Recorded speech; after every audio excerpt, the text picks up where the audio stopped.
rappel de ce qu'on a vu, ou bien les notions qu'on a vues dans la séance précédente.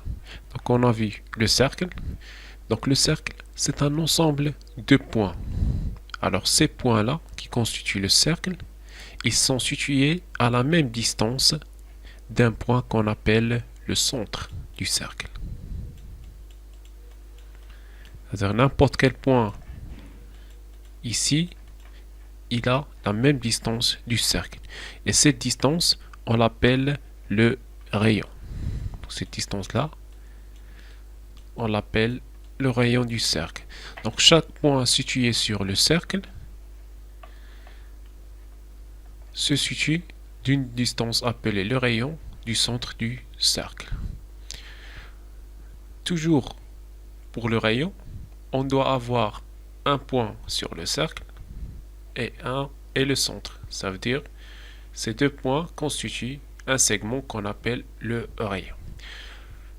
Il y a deux autres notions. La notion de diamètre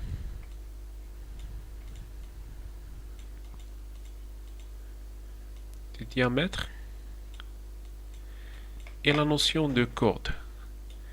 Alors, pour le diamètre et la corde, ce sont aussi des segments constitués de deux points qui appartiennent au cercle.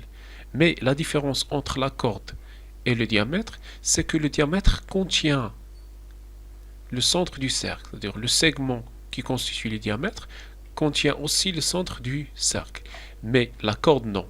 Elle ne contient pas le centre du cercle. Par exemple, ça, c'est une corde.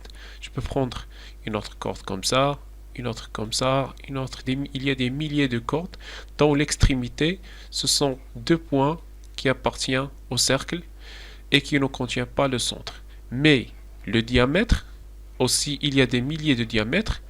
C'est un segment constitué de deux points qui appartiennent au cercle, mais qui contient aussi le centre du cercle. Et on sait que la relation entre le diamètre et le rayon, c'est que le diamètre est égal 2 fois le rayon, c'est-à-dire le double du rayon.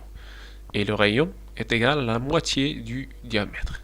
Finalement, si on prend deux points quelconques du cercle, la partie comprise entre ces deux points, on l'appelle un arc. Par exemple, ici, c'est un arc. Ici, c'est un arc.